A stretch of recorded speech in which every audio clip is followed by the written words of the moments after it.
Alô, amigos, uma saudação especial a você que vai acompanhar o nosso Ponto a Ponto. A entrevista dessa semana é com o médico psiquiatra Kaique Thier. Com atuação em Campina Grande e João Pessoa, o Dr. Kaique é um desses estudiosos que tentam entender e desvendar, digamos, os mistérios da mente humana. E veio conversar conosco sobre esse palpitante assunto. Eu sou Paulo Roberto, estou na Rede ITA e o Ponto a Ponto está começando.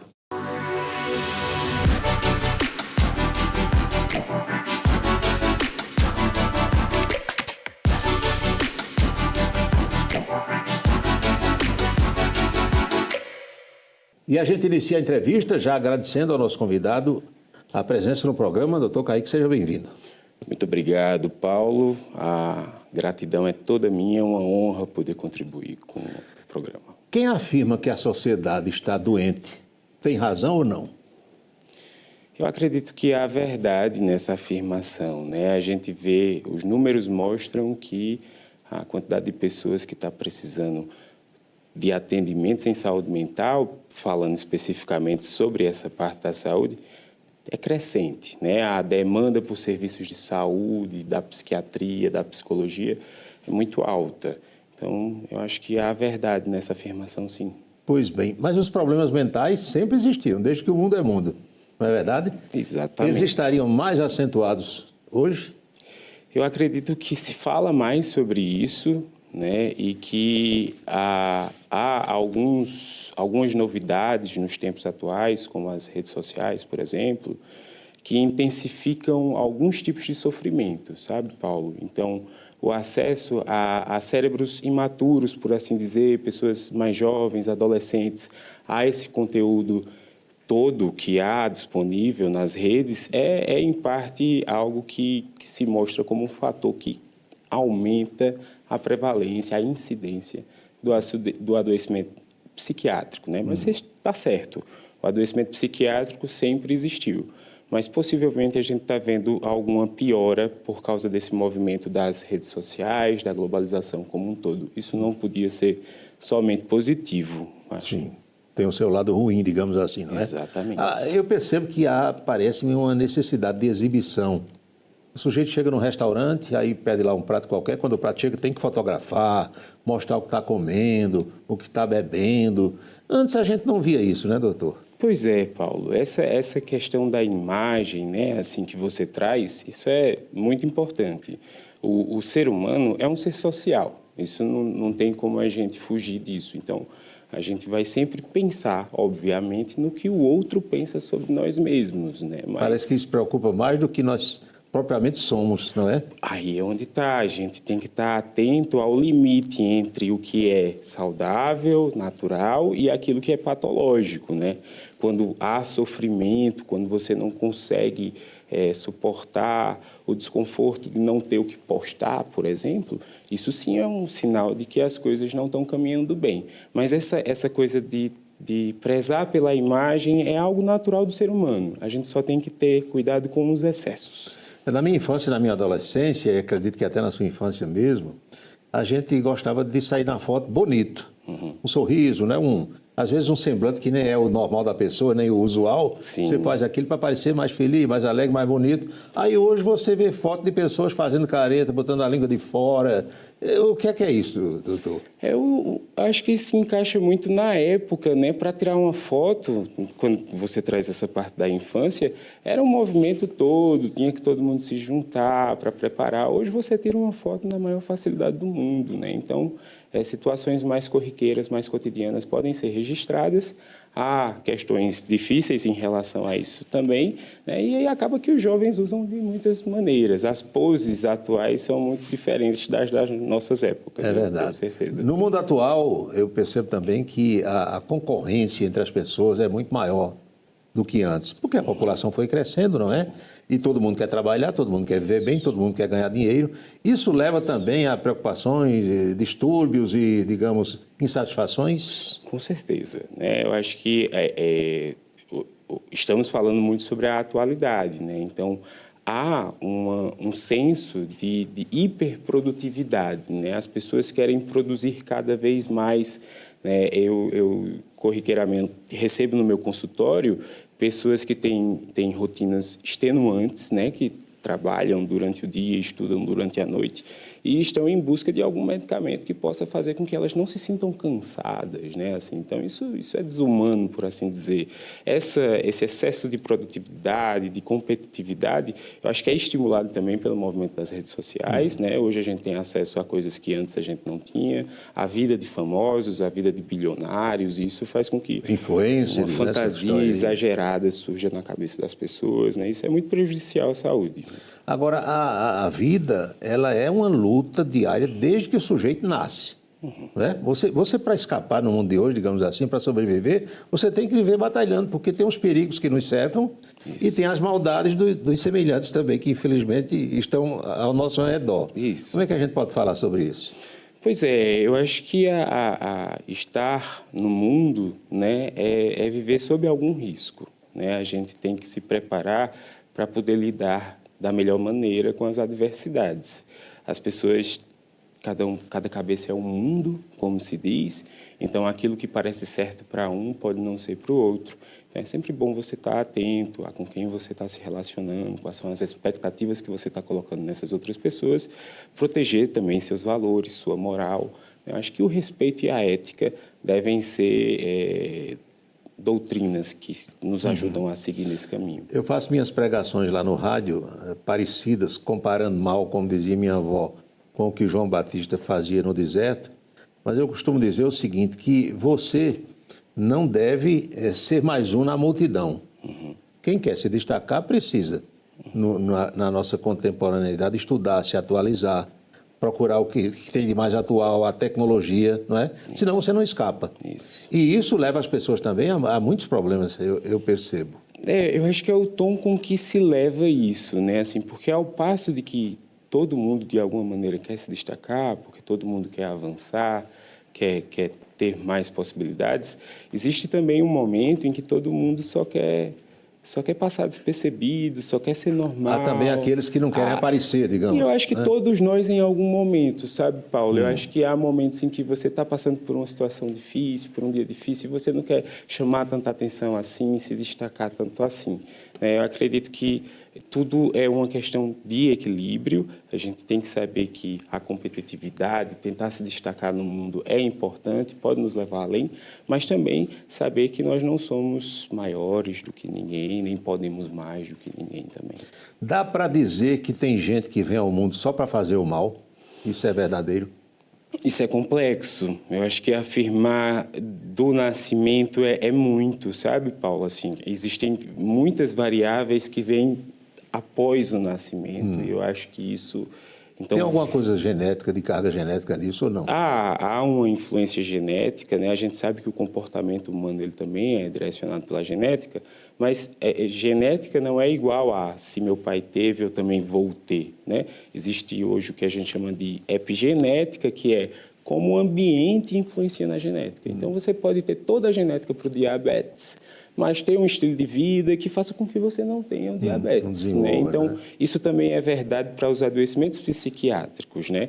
E quando você fala sobre adoecimento psiquiátrico, é bom que fique claro que a gente fala ou sobre sofrimento, ou sobre a pessoa estar em sofrimento, ou sobre a pessoa não funcionar direito, digamos assim. Então, uma pessoa que é só maldade, ela infringe as leis da sociedade, as regras, a ética do outro, o espaço do outro. Então, ela não funciona adequadamente e essa maldade pode até se encaixar nos transtornos de personalidade, como a gente chama hoje, que o transtorno de personalidade antissocial, por exemplo, que é um dos mais famosos nesse sentido. E aí sim, né, um ser humano adulto pode ser avaliado por um psiquiatra de maneira longitudinal ao ponto de ser diagnosticado com esse tipo de transtorno. E aí sim seria uma pessoa que viveria mais para si, muito egoísta, sem conseguir visualizar a realidade do outro, sem empatia alguma, só o ganho pelo ganho, o que ele quer é mais importante, sempre mais importante. Dá para chamar alguém assim, uma pessoa assim de invejosa, que talvez não alcance aquilo que aquela outra pessoa alcançou e por isso ela quer prejudicá-la e tal? Se for invejosa, aí é que vai ficar ainda pior, né? Porque ele não vai também poupar esforços para obter aquilo que quer, né? Então, mesmo que seja prejudicando a outra mesmo ali. que seja prejudicando o outro, né? Isso não importa. Os fins justificam os meios de uma maneira muito brutal quando falando sobre isso. Porque a gente percebe, Kaique, isso em tudo que é profissão. Tem na minha de jornalista, tem na sua da medicina, entre os mecânicos, engenheiros e advogados, você encontra alguém que, poxa, parece que todo mundo percebe que aquela pessoa vive buscando encrenca, querendo fazer o mal, prejudicar a outra, Pois né? é. Pois é, mas aí é muito difícil de você estabelecer. Veja, quando eu falei sobre o diagnóstico, eu falei de uma avaliação longitudinal, Sim. com um especialista. As pessoas se comportam de maneiras difíceis por diversos motivos, né? Então, pode ser um episódio depressivo que faça uma pessoa ficar muito irritada, muito sem paciência, sem vontade de ajudar, porque não tem energia para isso, seja mal interpretada como uma pessoa má. Mas não tem nada a ver, é outra coisa, né? É o humor dessa pessoa que está prejudicado, não a personalidade dela. Não estamos falando da pessoa, mas sim de um momento, de um sintoma. Isso vai ser resolvido. Eu vejo muito sobre isso também. Eu vejo que as pessoas, às vezes, confundem os sintomas do adoecimento consigo mesmas, né? Assim, eu sou uma pessoa que... Eu escutei esses dias. Eu sou uma pessoa que eu não tolero hierarquia, né? Mas essa pessoa estava adoecida, estava muito irritada, então, naquela situação, realmente seria muito difícil tolerar. E isso prejudica aquela própria pessoa profissionalmente também, não é? Perfeitamente. Né? Ela deixa de funcionar adequadamente no trabalho, nas relações em casa, de toda maneira. Muito bem. E por que essas doenças mentais, digamos assim, nem sempre fisicamente elas aparecem? A gente vê muito isso nas famílias, assim, poxa, fulano não tem nada, você olha e não vê doença na pessoa, e a pessoa está ali depressiva, entendeu? Diferente das outras, É não é? uma ótima pergunta, Paulo, uma pergunta muito real, assim, do dia a dia, né? A gente lida com uma diferença, a gente lida com transtornos, né?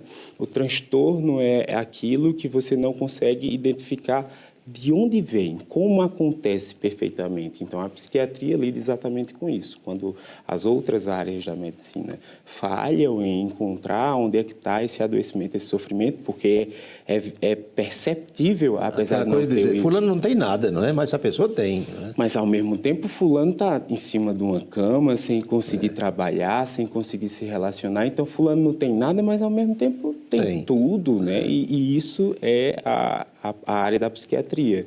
É por aí mesmo. É sem exames que possam esclarecer perfeitamente por que aquilo está acontecendo. Muito bem. Nós estamos conversando essa semana com o Dr. Kaique Thier. Ele é médico, psiquiatra, trabalha no HELP Hospital aqui em Campina Grande, também na capital paraibana, e veio gentilmente bater esse papo conosco sobre um tema bem atual. No segundo bloco, a gente vai fazer outras abordagens, dando um enfoque também a esses casos recentes e também muito frequentes, digamos assim, de homens que têm matado as mulheres, alguns se suicidam, outros ficam vivos ou matam os filhos para causar sofrimento à mulher. Essa confusão toda que está acontecendo aí, que não deixa de ser uma doença mental também. Vamos saber isso dele já já. Não saia daí.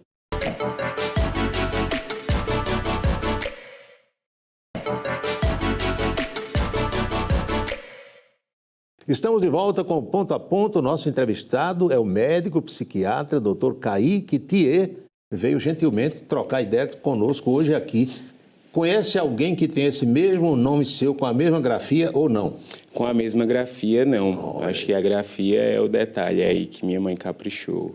2 Ks no Kaique? 2 Ks no Kaique e o H no Thier. No Thier. Exatamente. Muito bem, tá certo. Tem irmãos? Eu tenho um irmão. Um irmão mais velho que eu, um irmão amado, advogado, Diego Deline, o nome dele. E é made in Campina? Made in Campina, somos da Gema mesmo. Os seus pais também são daqui? Isso, meus avós vieram de Cuité, os por parte de mãe, e se estabeleceram em Campina, e há muitos anos nós já estamos em Campina. Olha, eu falei sobre Humberto de Campos há pouco aqui, que meu colega radialista, infelizmente já nos deixou, era natural de Cuité. Olha aí. Cabeça pensante. Ele dizia, eu sou da Serra de Cuité. Tem essa história da Serra de Cuité, não é? Terra de gente boa. Pois é. E, Kaique, e por que medicina e por que psiquiatria? Como é que foi isso? Eu sou um cara muito conectado à família, sabe, Paulo? Então, criança ainda, eu ajudei nos cuidados com os meus avós. E isso, lá, ainda criança, me fez perceber que eu era bom em cuidados. Então, médico eu acabei assumindo um compromisso desde cedo que seria, né? Falei para o meu avô isso, ele falava muito sobre isso e assim decidi.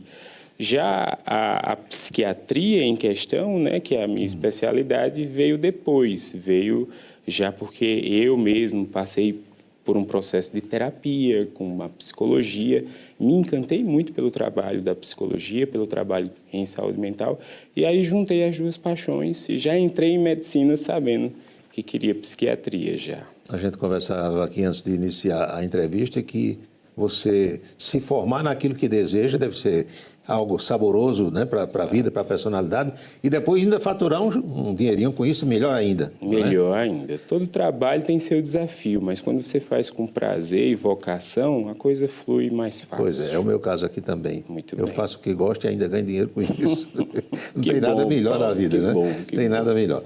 Doutor Kaique, e esses casos que a gente está falando aqui de homens que matam as mulheres, o outro matou os filhos para a mulher ficar sofrendo, traições, chegam casos assim, como é que os senhores da psiquiatria, o pessoal da psicanálise, da psicologia, lida com isso, analisa essas questões? Essa área, né, onde você percebe que há uma clara relação entre a psiquiatria e o direito, ela é vista majoritariamente, a melhor maneira seria que sempre fosse vista pela psiquiatria forense, que é uma especialização da psiquiatria, né? Mas muitas vezes não há esses especialistas disponíveis e acaba que a justiça convoca um perito da psiquiatria para fazer esse tipo de avaliação, né? Então, isso é algo, às vezes acontece sim, da gente ser convocado para esse tipo de situação.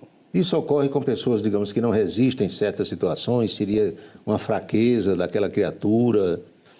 Como se caracteriza isso? Hoje se fala muito sobre regulação emocional, sabe, Paulo? Sobre estratégias de regulação emocional. Isso a gente tenta desenvolver em terapia também, né? Assim, você aprender a lidar com as adversidades da vida, porque acreditar que a vida não lhe apresentará desafios é uma grande ingenuidade, né? Assim, você não pode partir desse ponto. Você deve partir do ponto de que os desafios virão, mas que você estará preparado para lidar com eles. Eu costumo dizer que se a vida não tivesse problema, não teria sentido.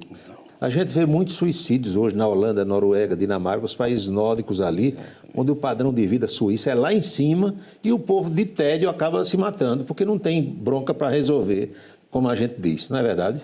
Pois é, tem várias situações que permeiam essa pergunta, né? Assim, o adoecimento que leva ao suicídio, porque o suicídio é um ato de adoecimento, né? Se você pensar, qualquer ser vivo, por mais primitivo que seja, qualquer animal, luta pela própria vida. Então, quando o ser humano chega o autoextermínio, a se matar, ele realmente está muito adoecido. E, Paulo, às vezes o adoecimento psiquiátrico não está relacionado com o trabalho. Às vezes a pessoa precisa trabalhar, trabalhava, hoje não consegue mais trabalhar e fica naquela situação sem ninguém compreender por quê, mas adoecido, sem conseguir, isso vai levando a uma tristeza, uma insatisfação, e se não tiver estratégias para lidar com essas adversidades, vai acabar cometendo o ato mais grave da psiquiatria. Para resolver, digamos, entre aspas, essas questões, seria mais fé ou mais ciência?